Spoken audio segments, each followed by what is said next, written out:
오바댜서는 구약 성경의 가장 작은 책입니다.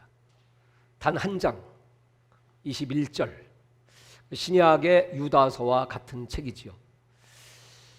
또 신약에는 이 오바댜서를 인용한 적이 없습니다. 그래서 별로 가치가 없는 성경인 것처럼 여겨집니다. 그러나 이 짧은 메시지 속에는 구약 성경이 말하고자 하는 구약 신학의 핵심 주제들이 다 들어 있습니다. 그것은 여호와의 날이라든지 이스라엘 회복이라든지 이방의 심판이라든지 그리고 마지막 열국의 회복까지 그리고 하나님의 언약이라든지 이런 중요한 주제들이 다 들어 있습니다. 이 오바댜서가 해석하기 어려운 것은 이 오바댜가 누군지를 모른다는 겁니다. 1절에 오바댜의 묵시라고만 말씀했는데 구약 성경에는 12명의 오바댜가 등장합니다. 근데 그 12명 중에서 누구라고 단정 지을 수가 없습니다. 저자를 잘 알지 못하고 그러므로 이 시대가 어떤 시대인지도 확실치가 않습니다. 그죠? 추측으로 대강 이때쯤 될 것이다 이렇게 예상할 뿐입니다. 그래서 오바댜서는 참 어려운 책이지만 그러나 이 들어있는 그 메시지 아주 심플합니다. 에돔의 심판입니다. 에돔이 왜 멸망을 당할 것인가 하는 내용이지만 이 안에는 하나님께서 전 세계 모든 시대의 그리스도인들에게 꼭 하시고 싶은 중요한 메시지가 있기 때문에 그래서 12권의 소선지서 가운데 한 장인데 그냥 한 권입니다. 오바댜. 그래서 절대로 가치 없는 책이 아니고 우리에게 꼭 들려주고 싶은 그 하나님의 메시지다 이렇게 말할 수가 있습니다. 오바댜의 이름은 여호와를 경외하는 사람, 여호와를 예배하는 자, 또 여호와의 종 그런 뜻입니다. 여호와의 종 오바댜. 이 오바댜가 한 내용은 에돔의 심판입니다. 이 오바댜서 1장 1절부터 9절까지가 그 에돔이 어떻게 심판을 받을 것인가, 그리고 1장 10절부터 14절까지는 구체적인 그 에돔의 죄악, 그리고 그들은 크고 두려운 여호와의 날에 15절과 16절에 심판을 받게 될 것이고, 그리고 17절부터 마지막 21절까지는 그럼에도 불구하고 이스라엘의 회복과 함께 이 에돔도 회복의 은총을 받게 될 것이다 라고 하는 내용으로 되어 있습니다. 이 오바댜는 에돔의 그 시작을 이제 어떻게 펼쳐지는가, 그것을 우리가 알 때 쉽게 오늘 이 본문을 이해할 수 있는데, 이 에돔의 시초는 바로 에서입니다. 그 에서는 이삭과 리브가의 그 태중에서 쌍둥이를 베었는데 그 에서와 야곱이 다투기를 시작하는 것부터 아주 역사가 오래입니다. 창세기 25장 23절에 보면 두 국민이 네 태중에 있구나, 이 두 국민이 네 안에서 싸움을 벌이는구나 이렇게 말씀하고 있습니다. 그러니까 이 에서와 야곱의 역사가 바로 오늘날 이스라엘과 에돔의 역사까지 아주 긴 장구한 역사 속에 그 태중의 싸움이 이제 계속되는 다툼, 분쟁, 싸움으로 역사가 펼쳐진다는 것이죠. 이 싸움의 시작은 어떻게 되었을까요? 야곱은 하나님의 은혜를 아주 사모하는 사람, 그 뱃속에 있으면서도 어떻게 해서든지 그 에서의 발뒤꿈치를 붙잡고서라도 끌어당겨서라도 내가 먼저 나가야 되겠다. 왜냐하면 이스라엘의 역사에 있어서 그 장자라고 하는 것은 그 기득권이 대단합니다. 그 영적인 은혜가 대단합니다. 그렇기 때문에 그 은혜를 사모했던 야곱이었고, 그러나 이 에서를 볼 것 같으면 그 에서는 하나님의 은혜라든지 하는 이 영적인 것보다는 육신적인 것을 탐했던 사람이고, 먹기를 좋아하고 사냥을 좋아하고 놀기를 좋아하고 육신적인 삶을 살았던 사람이었습니다. 그래서 어느 날 그 에서에게 야곱이 팥죽 한 그릇을 주면서 장자의 명분을 삽니다. 별 생각 없이 그 명분을 팔았던 에서, 그가 나중에 그 아버지의 축복이 다 동생에게 갔다는 사실을 알고 얼마나 분노하면서 그리고 야곱을 죽이려고 했던 그런 역사가 이제 계속 펼쳐지지 않습니까? 히브리서 12장 14절부터 17절에 보면 그 에서와 야곱의 기록이 되어 있습니다. 그 하나님의 은혜를 만으로 여겼던 그 에서, 팥죽 한 그릇에 망령되이 하나님의 은혜를 팔았던 그 에서, 나중에 자기의 그 축복이 하나도 없다는 사실을 깨닫고 눈물을 흘리며 그 아비 이삭에게 구하지만 받지 못했고 결국 영적 축복을 받지 못했던 이 에서가 그 후손들이 지구상에서 사라지는 그런 비극의 역사를 맞이하게 됩니다. 그래서 오늘 이 야곱과 에서의 스토리는 여러분 우리 그리스도인들에게 아주 중요한 영적 메시지를 전달해 주고 있죠. 야곱은 그 에서가 자기를 죽이려고 하니까 어쩔 수 없이 그 먼 바다는 바람에 그 삼촌 라반의 집으로 도망을 갑니다. 20년의 세월, 각고의 세월, 그리고 하나님이 드디어 그를 고향으로 돌아가라고 했을 때 야곱은 너무너무 두려웠죠. 어떻게 에서를 만날 수 있을까? 그 20년 세월 동안에도 에서는 한 번도 그때 그 분노, 그 원한을 풀지 않았습니다. 그 400인의 군사를 준비했고 그 야곱이 돌아오기를 기다렸습니다. 그래서 어쩔 수 없이 그 위기 앞에 이 야곱은 야복강가에서 하나님의 천사와 겨루며 기도하는 장면이 나오죠. 한너뼈가 부러지면서까지 그 하나님을 붙잡고 누렸던 그 야곱에게 하나님께서는 은혜를 베푸셨고, 하나님이 감동되시니까 원수의 마음 또한 하나님이 움직이실 수 있다는 걸 보여주시기 위해서 에서를 만났을 때 그 에서는 그 동생 야곱을 품어주었습니다. 마치 하나님을 보는 것 같다고 야곱은 표현했습니다. 그 두 사람은 화해를 했습니다. 그리고 나서 두 사람의 길은 갈라지게 됩니다. 야곱은 그 이후로 저 세겜 땅으로 가게 되고, 그리고 에서는 저 세일산 쪽에 거하게 됩니다. 자, 이제 그때부터 시간이 흐르지요. 많은 시간이 흘렀습니다. 이스라엘 백성들이 저 애굽에 가서 살다가 압제당하다가 드디어 430년 만에 포로에서 해방됩니다. 그들은 홍해를 건넜고 드디어 광야에서 본격적인 트레이닝을 받기 시작합니다.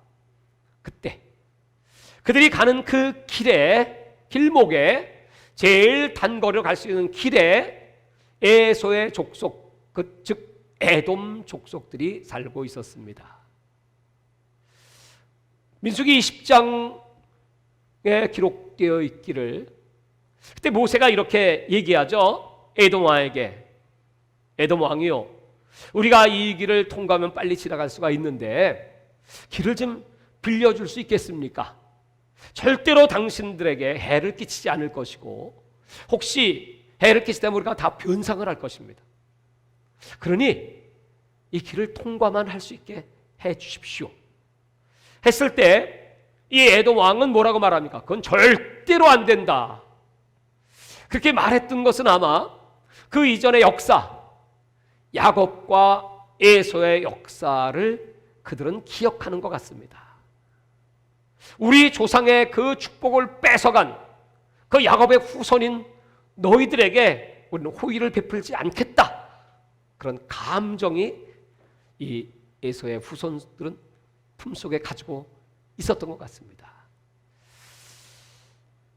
그 장면을 보신 하나님께서 신명기 2장 4절에 보면 모세에게 이렇게 말씀하십니다. 얘야, 절대로 다투지 말아라. 그리고 다른 길로 돌아가라. 이렇게 모세에게 계시를 하시죠. 그리고 신명기 23장에도 하나님께서는 율법으로 말씀하시기를 에서의 후손 에돔은 너희의 형제이니 절대로 그들과 다투지 마라. 평화하게 지내라. 이렇게 말씀하십니다. 근데 이 에돔 족속들이 어떻게 했을까요? 그래서 끝나지 않습니다. 계속해서 이 이스라엘 야곱의 후손들과는 계속 원수가 됐죠. 때마다 심하다. 그래서 사울이 왕이 되었을 때, 통일왕국 시대에 이 사울이 전쟁을 벌이는 그 원수 국가 가운데, 이방 족속 가운데 에돔이 끼어 있습니다. 그러다가 다윗과 솔로몬 시대에 가서 드디어 그 이스라엘의 국력이 왕성함으로 그때 에돔을 평정하고 복속시키게 됩니다. 그러나 그들은 거기서 끝나지 않습니다. 계속해서 기회만 있으면 이 이스라엘을 죽이고자 또 해하고자 그들은 끊임없이 그 기회를 노려왔습니다. 예레미야 29장에 보면, 27장에 보면 거기에 드디어 저 바벨론이 말이죠, 큰 세력을 형성하고 이 남쪽에 있는 나라, 이스라엘 유대뿐 아니라 암몬이든 모압이든 에돔이든 그 족속들을 진멸시키기 위해서 전쟁을 준비합니다.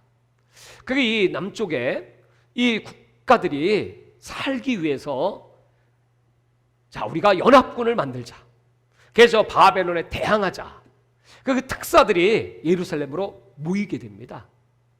근데 하나님께서 그 바벨론을 일으키신 것은 그 당시에 이스라엘, 그 유대의 하나님의 징계일 뿐 아니고 그 이방 나라들의 하나님의 심판을 계획을 하셨기 때문이었습니다. 그래서 하나님이 예레미야에게 말씀하십니다. 너는 가서 저 바벨론과 싸우려는 생각을 버리게 해라. 그러면 너희들에겐 멸망이 올 뿐이야. 심판만 받게 돼. 그러므로 저들과 평화하고 이 땅에서 농사를 지으면서 하나님이 정한 기간이 있어. 그 기간은 70년이죠. 그 기간 동안 너희들이 생존하도록 하여라. 이 메시지를 주십니다. 그래서 이 예레미야가 가서 그 얘기를 하지만 듣지 않습니다. 그러니까 하나님은 그럼 네 목에다가 멍에를 매라. 줄을 매고 멍에를 매라. 나무로 멍에를 만들어서 그들에게 외칩니다. 여러분들, 저 바벨론과 전쟁을 하면 반드시 이 멍에를 당신들의 목에 매일 것이고 당신은 노예가 될 것이고 처참하게 멸망하게 될 것입니다. 그렇게 얘기했지만 그들은 듣지 않습니다. 그래서 싸우겠다고. 그래서 결국 여러분, 이 유대 왕국은 BC 586년에 바벨론에 의해서 멸망당하지 않습니까? 그런데 그때 같이 동맹으로 결성을 했던 그 주변 국가와 에돔, 근데 그 에돔이 마지막 순간에 변심을 합니다. 그래서 그들은 재빨리 바벨론에게 찾아가서 우리가 잘못한 걸 용서해 주십시오. 우리가 당신 편에 서겠습니다. 우리를 살려주십시오. 이래가지고 배반을 하게 되고, 그로 말미암아 에돔은 살아남습니다. 살아남아서 무슨 일을 할까요? 오늘 이것이 오바댜서의 핵심 주제입니다. 그때 에돔이 한 일이 무엇인가? 자, 10절부터 한번 보시겠습니다. 오바댜 1장 10절입니다. 내가 내 형제 야곱에 행한 포악으로 말미암아 부끄러움을 당하고 영원히 멸절되리라. 그러니까 이스라엘의 포악을 행하였습니다. 내가 멀리 있었던 날 곧 이방인이 그의 재물을 빼앗아 가며 외국인이 그의 성문에 들어가서 예루살렘 먹기와 제비를 뽑던 날에 너도 그들 중에 한 사람 같았느니라. 이게 바로 바벨론이 예루살렘을 침공해서 그 성을 회파하고 거기 들어가서 좋은 물건들을 다 탈취하고 제비 뽑아 자기들이 가져가고 이런 악행을 저지를 때 이 에돔도 역시 그 자리에 함께하고 있었습니다. 그 모습을 다 보는 거죠. 그리고 방관하는 거죠. 그리고 비웃죠. 조롱하죠. 거기서 끝나지 않죠. 즐거워하죠. 기뻐하죠. 아니, 야곱의 후손인 이스라엘은 분명히 형제입니다. 형제의 고통을 보면서 즐거워하고, 그 정도가 아니고요. 12절, 내가 형제의 날 곧 재앙의 날에 방관할 것이 아니며 방관하고 유다 자손이 패망한 날에 기뻐할 것이 아니며 그들은 기뻐했고 그 고난 내가 입을 크게 벌릴 것이 아니며 그 입을 크게 벌리면서 좋아했다는 거예요. 그러니까 이 민족성 자체가 아주 잔인하고요, 아주 이기적이고요, 자기 뺏기 모르고요, 이 사탄의 속성을 다 갖고 있는 족속이 바로 에돔 족속입니다. 13절입니다. 내 백성이 환난을 당하는 날에 내가 그 성문에 들어가지 않을 것이며 환난을 당하는 날에 내가 그 고난을 방관하지 않을 것이며 환난을 당하는 날에 네가 그 재물에 손대지 않을 것이며, 이 말은 이 환난 중에 그들 속에 들어가서 그들과 함께 이스라엘 백성의 재물을 다 탈취해 버리는 겁니다. 그 자기 이익을 챙기고. 14절 네 거리에 서서 그 도망하는 자를 막지 않을 것이며 고난날에 그 남은 자를 원수에게 넘기지 않을 것이라. 지금 전쟁이 터져가지고 이스라엘 백성들은 아비규환입니다. 살기 위해서 막 탈출을 시도할 때 그때 그들을 잡아가지고요, 그 이스라엘 백성들을 바벨론에게 넘겨줘요. 정말 악한 사람들이죠. 뿐만 아니고요, 그들을 잡아가지고요 저 이방인들에게 인신매매 돈 받고 팔아버려요. 이 사람이 에돔 족속이었습니다. 하나님이 이들을 어떻게 하실까요? 이들이 이렇게 악을 저지르고 있는 이유에 배후가 있죠. 배후. 그 배후가 무엇일까요? 그것이 바로 1장 3절에 보시면 너희 마음이 교만이 너를 속였도다. 이들은 아주 교만한 족속들이었습니다. 왜 교만했을까요? 그 다음에 보면 내가 바위 틈에 거주하며 높은 곳에 사는 자여 네가 마음에 이르기를 누가 능히 나를 땅에 끌어내리겠느냐 하니. 이들이 사는 곳은 바위 틈, 높은 곳. 우리가 이스라엘을 갔을 때 그 요르단에 페트라라고 하는 곳이 있죠. 그 페트라는 붉은 바위로 된 곳입니다. 그곳에 살았어요. 높은 곳에서. 우리는 안전하다. 누가 우리를 공격할 수가 있겠는가. 그리고 그들의 심령 자체가 아주 교만했습니다. 여러분, 교만이라는 말과 또 두 번째로 기만이라는 말이 있습니다. 그리고 세 번째로 태만이라는 말이 있습니다. 이 교만이라고 하는 말은 하나님을 대적할 때 쓰는 말입니다. 하나님과의 관계에 있어서의 죄. 창세기 3장에 하나님의 자리에 하나님처럼 눈이 밝아 그 선악과를 먹었던 그 죄는 교만죄입니다. 하나님처럼 되보고자 했던 것. 이게 제일 무서운 죄입니다. 하나님은 교만한 자를 대적하십니다.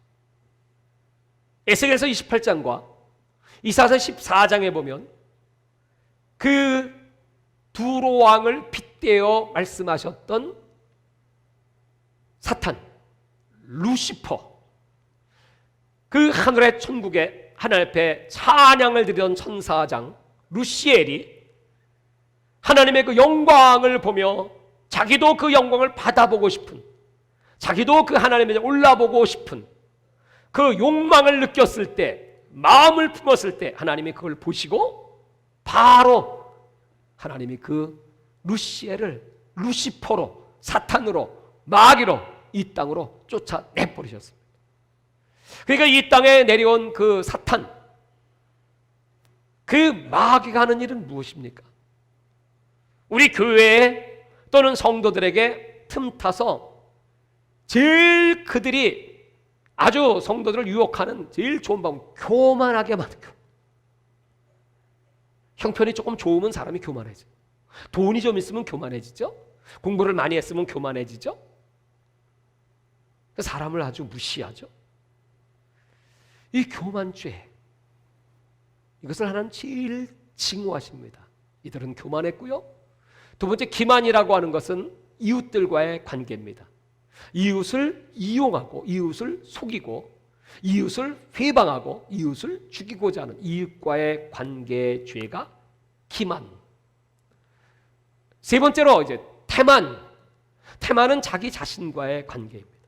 자기 스스로가 아주 자기 이기주의, 그래서 이웃이 어려움을 당할 때, 수치와 부끄러움을 당할 때 내가 도와줄 힘이 있음에도 불구하고 도와주지 않고 내버려 두는 겁니다. 방관. 오늘 이 에돔은요, 이스라엘 백성들이 그렇게 고통을 당할 때 그렇게 방관하고 내버려 두고 마음속으로, 야, 너희들이 고통받고 망하는 건 당연한 일이야 하면서 오히려 그들의 길을 막고 그들을 적군에게 넘겨주고 그리고 그들을 팔고 인신매매까지 했던 이런 죄가 바로 에돔의 죄입니다. 여러분, 오늘날 교회 안에는 이 에돔 족속 같은 사람은 없을까요? 혹시 우리 심령 속에 그런 마음이 있지 않을까요?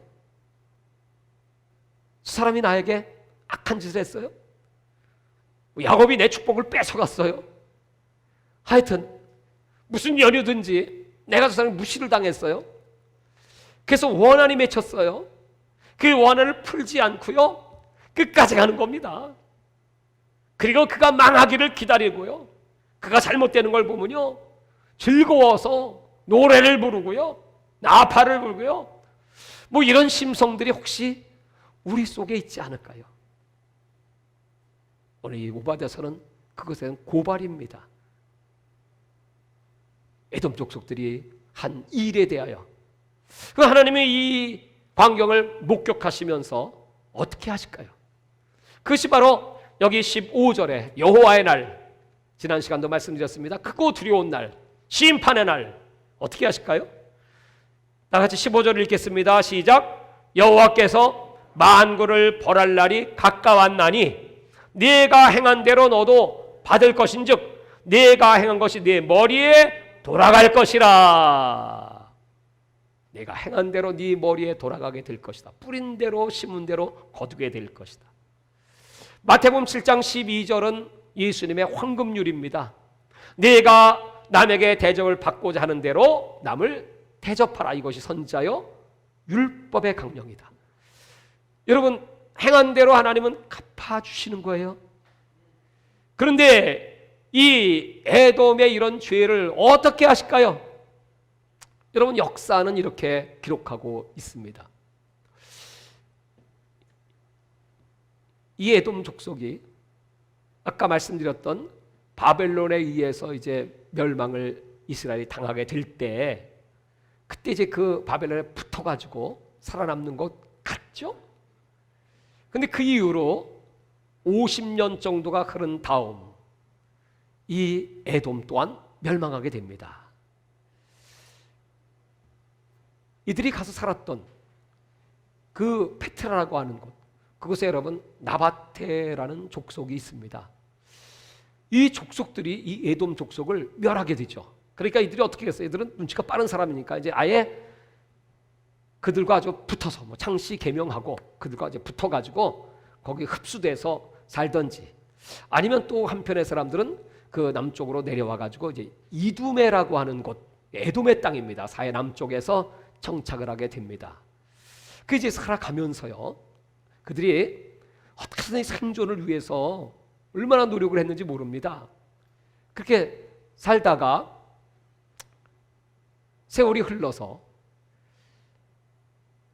예수님이 이 땅에 오실 때, 예수님이 이 땅에 오실 때 그 유다 땅을 지배했던 유다의 왕이 누구였냐면 헤롯입니다. 여러분, 이 헤롯을 잘 아시죠? 헤롯이 어떤 족속인가 하면 이두메 사람입니다. 그 이두메가 바로 에돔입니다. 그러니까 이 헤롯은 자기가 정치적으로 성공을 위해서 당시에 그 로마와 하나가 되고 또 가서 가진 로비를 다해가지고 유대 왕이 됩니다. 그 왕으로 딱 자리 잡고 있을 때 그때 이런 소문이 들립니다. 저 동방에서 온 박사들이, 아니 이 땅에 유대 왕이 탄생하셨다고 해서 우리가 그 왕을 경배하러 왔습니다.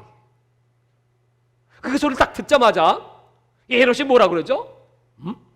아니 내가 왕인데 또 유대 왕이 왔다고? 그럼 그 왕이 내 자를 뺏겠네? 마음속으로 그 생각을 하면서 그 동방 박사들에게 그러면 그 왕을 찾으면 나에게 얘기해 줘. 나도 그 왕에게 경배하고 싶어. 죽이려고 했던 거죠.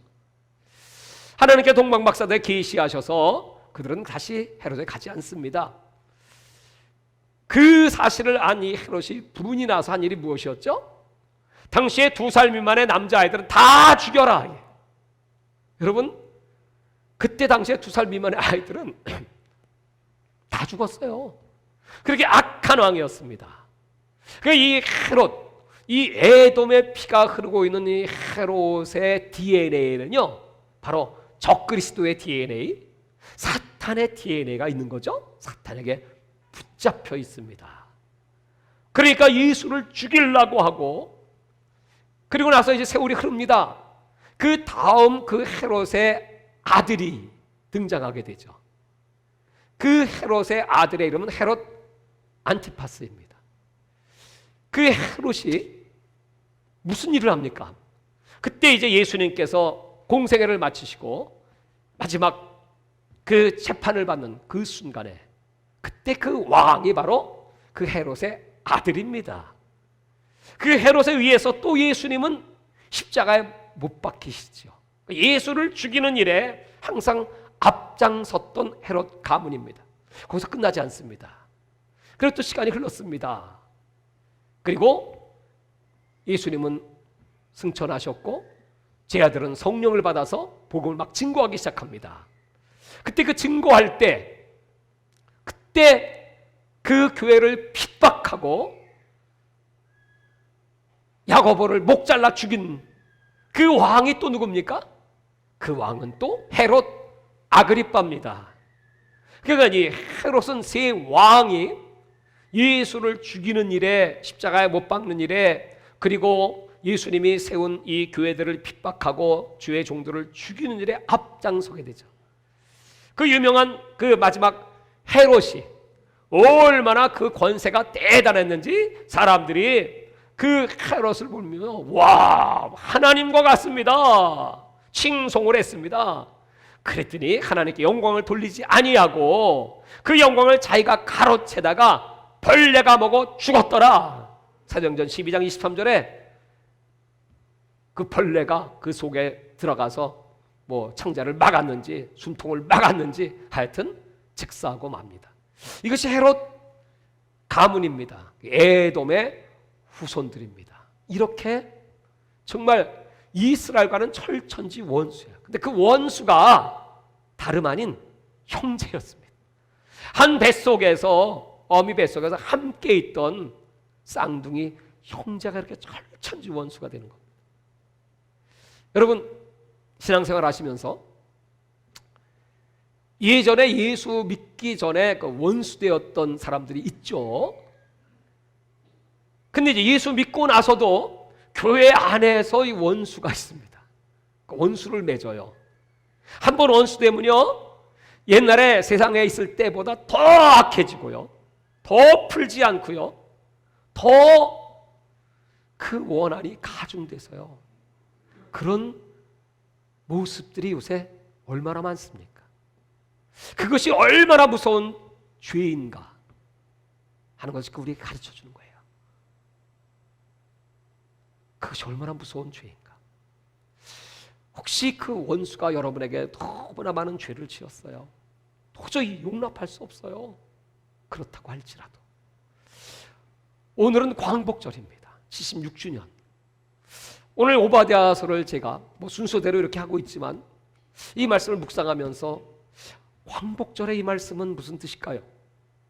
일본은 얼마나 우리 대한민국에 압제를 가하고 원수 중에 원수, 철천지 원수, 얼마나 많은 사람을 죽였고 착취했고 자유를 박탈했고, 여러분 우리 조상들은 얼마나 많은 고통을 받았습니까?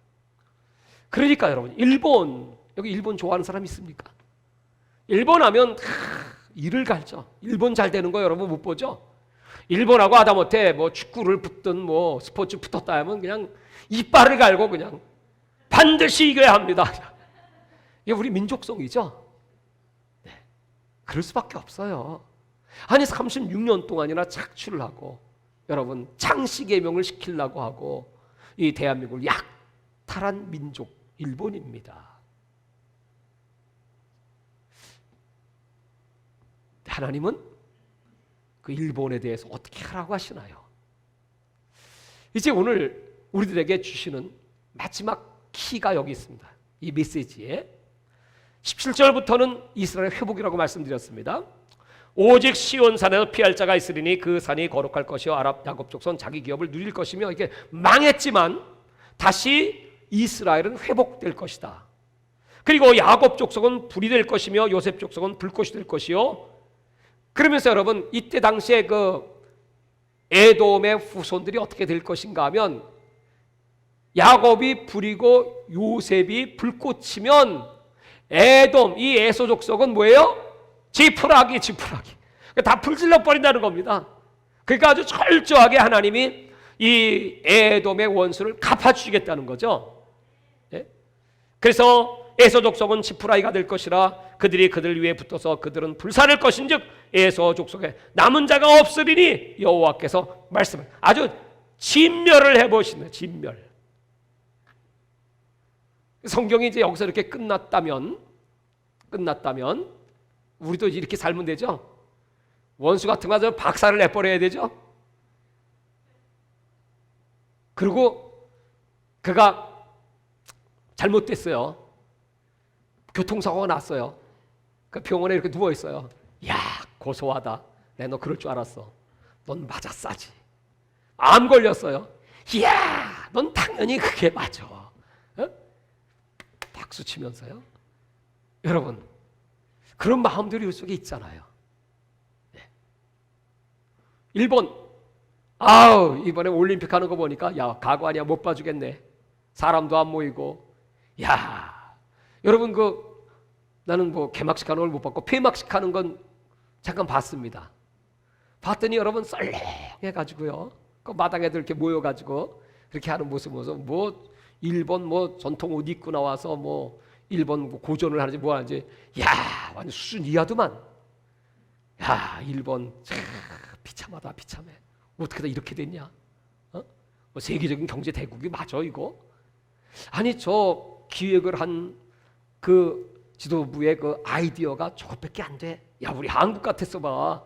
얼마나 멋지게 100배는 날 것 같다 그냥. 이런 생각이 나에게 들어요. 네. 그런데 하나님께서는 그런 마음을 어떻게 보고 계실까요? 이게 우리 육신적 인간, 육신적 생각의 결과입니다. 죄 가운데 있는 인간은 다 그렇습니다. 그러니까 당연히 일본은 대립각을 세워야 되고요. 당연히 미워야 되고요. 그러니까 정치적으로도요. 일본 다도 압제해서 저놈들이 우리를 이렇게 압제했으니 저들을 멸망시키는 것 당연하다. 온 백성들이 옳소 이렇게 다 얘기해요. 믿지 않는 자들은 당연합니다, 여러분. 그러나 우리 믿는 자들은 어떨까요? 믿는 자들은 어떤 마음을 품어야 될까요? 오늘 이 오바댜서는 그 앞에 아모스서와의 연결입니다. 보실까요? 아모스서는 9장에 이렇게 끝나요. 11절에 보시면요. 9장 10에 한 장을 넘겨보시면 앞으로 그날에 내가 다윗의 무너진 장막을 일으키고 그들의 틈을 막으며 그 허물어진 것을 일으켜 옛적과 같이 세우고 이스라엘 회복 다윗의 장막이 다시 재건될 것이다. 그 다음에 12절입니다. 그들이 에돔의 남은 자와 내 이름으로 일컫는 만국을 기업으로 얻게 하리라. 근데 그들이 이 회복된 이스라엘이 에돔의 남은 자들을 내 이름으로 일컫는 만국의 기업으로, 그러니까 여러분 이 에돔 족속들을 마지막은 이 이스라엘에 품어주게 될 것이고 그들을 일으켜 줄 것이다. 그러면서 이 오바댜서가 연결되는 겁니다. 이렇게 죄를 많이 지었지만 그럼에도 불구하고 여러분 오바댜서 마지막 절을 보십시오. 21절 구원받은 자들이 시온산에 올라와서 에소의 산을 심판하리니. 여러분 이 오바댜서의 마지막까지요. 마지막까지 에소는 심판한다고 말씀을 하지만 그 다음 구절이 그 아주 짧은 구절이에요. 그 다음에 시작 나라가 여호와께 속하리라. 그럼 여러분, 이 나라는 어떤 나라일까요? 이스라엘일까요? 이 나라는 열방의 나라, 온 세계 온 나라, 전 세계 거민들, 여기에 에돔이 끼어 있을까요? 에돔은 빠져 있을까요? 끼어 있죠. 끼어 있죠. 여기 에돔이 끼어 있어요. 그럼 에돔이 끼어 있다는 증거가 있나요, 성경에? 마가복음 3장 8절에 보면 예수님께서 이 땅에 오셨을 때 그 예수님의 말씀을 듣기 위해 큰 무리들이 예수님께 모여듭니다. 거기 보면 뭐 유대 백성뿐만 아니고 그 주변에 이방 백성들, 그 가운데 이두메 백성들이 예수 앞에 나와요. 아까 말씀드린 이두메는 어떤 백성? 에돔의 백성들, 에서의 후손들. 이두메 사람들이요, 예수의 말씀을 들으려고요 동서남북에서 몰려오는 거예요. 그들을 하나님은 위면하셨을까요? 너희들은 저 이스라엘과 원수였지? 아니, 쪽제비도 낯짝이 있지? 뭐 구원을 받겠다고 나와? 그러고 예수님이 잘라버리셨을까요? 그렇지 않죠. 그들을 다 품어주셨어요. 그럼 여러분, 결국 이 야곱과 에서, 이 후손들이 원수였지만 나중에 그 뱃속에 같이 있었던 것처럼 이 둘이 한 민족, 한 형제가 되지 않습니까? 결국은 그들이 우리의 형제야. 여러분, 묻겠어요. 1번은 우리 대한민국의 형제인가요? 아직도 윈수인가요?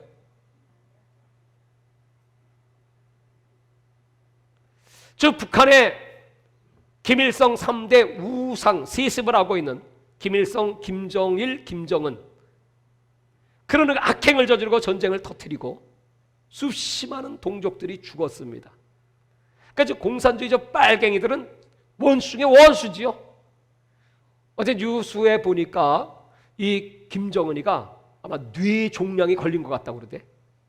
그래가지고 저 봉화 요양소에 지금 입원해 있다고 해요. 그래서 언제 죽을지 모른다네. 그 내가 어제 그 뉴스를 딱 보면서 오, 할렐루야, 이제 드디어 죽는구나, 뭐 이런 생각이 퍽 들다가도 가만히 있어봐, 내가 지금 무슨 생각을 하고 있는 거지? 그럼에도 불구하고 하나님은 마지막까지 그를 위해 기도하라는 거 아닙니까?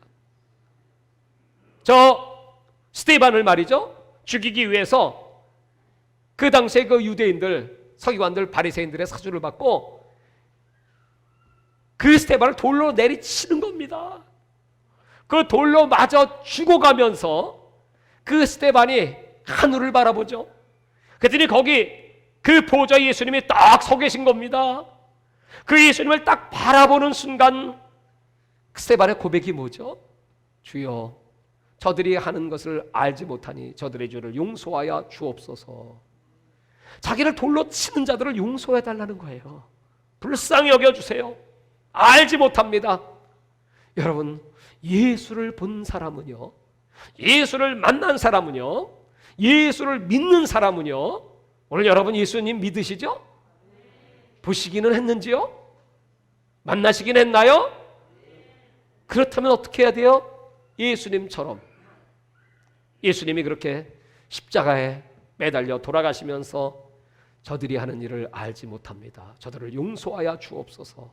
마지막 기도를 하셨고 그 모습을 스데반이 그대로 재현하는 것처럼 오늘 여러분, 우리도 그렇게 우리 민족의 악행을 행한 자들, 또 저와 여러분에게 정말 악담을 해대고 네가 잘 되나 봐라, 뭐 이루 말할 수 없죠.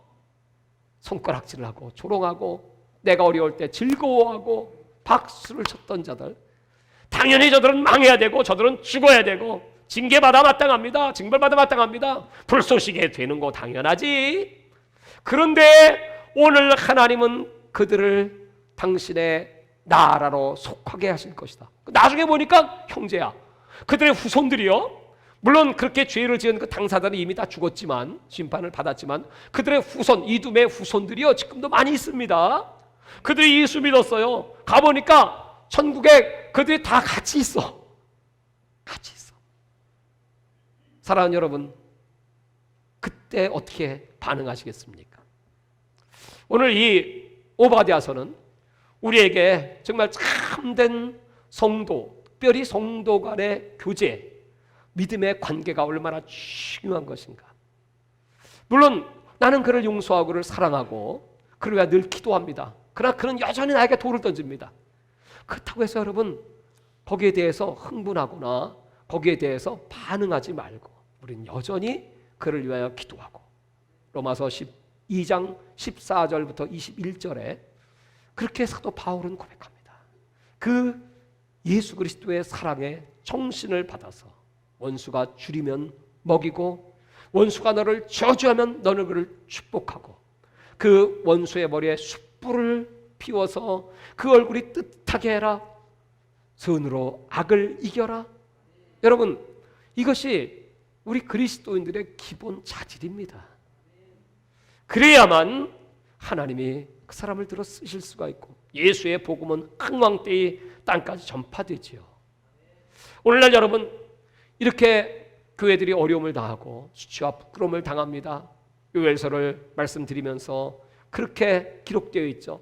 지금은 금식할 때야, 지금은 성례로 모일 때야, 어린아이부터 노인까지, 그리고 신랑 신부들도 하나님 앞에 나와서 울며 기도할 때야, 주의 종들은 낭실과 제단 사이에서 울며 이르기를 주여 저들을 불쌍히 여겨 주시옵소서. 나도 불쌍하지만 저 영혼들 하나님의 이름을 망령되이 이기고 네 하나님이 살아계시면 이렇게 될 수겠냐. 교회를 조롱하는 자들도 불쌍히 여겨 주시옵소서. 그렇게 기도하는 거예요. 우리가 그렇게 기도할 때 하나님께서 우리 기도를 들어주시고 생각해 주시고 그 다음에 뭐죠? 기근을 면하게 하여 주시고 이 대적들을 다 주님이 멸하여 주시고, 우리가 원수 갚는 거 아닙니다. 하나님이 멸하시는 겁니다. 그리고 우리에게 늦은 비 성령을 부어주셔서 우리 마음이 옥토가 돼 성령이 임하실 때 아이들은 예언을 말하고 젊은이들은 환상을 보고 노인들은 꿈을 꾸리라. 누구든지 주의 이름을 부르는 자는 구원을 얻으리라. 이렇게 약속을 해주셨어요. 사랑하는 여러분, 그 놀라운 축복이 다시 이 광복절에 우리 교회들에게 임하기를 바랍니다. 저와 여러분부터 임하게 되기를 바랍니다. 그리고 품고 기도해주고 아무리 그 상대방이 나에게 어떤 반응을 한다고 할지라도 그건 상관없어요. 그냥 우리는 우리의 할 일, 우리의 할 일은 사랑하는 일, 우리의 할 일은 축복하는 일, 우리의 할 일은 기도하는 일, 우리의 할 일은 그 원수의 머리에 숯불을 피워놓는 일, 우리의 할 일은 여러분 마지막까지 주의 계명에 순종하면 하나님께서 이루시는 큰 기적 같은 역사, 우리 하나님 살아계셔서 우리들을 위하여 준비하신, 눈으로 보지 못하고 귀로 듣지 마음으로 생각하지 못한 그런 기적의 역사들이 여러분 앞에도 펼쳐지시기를 주의 이름으로 축원합니다.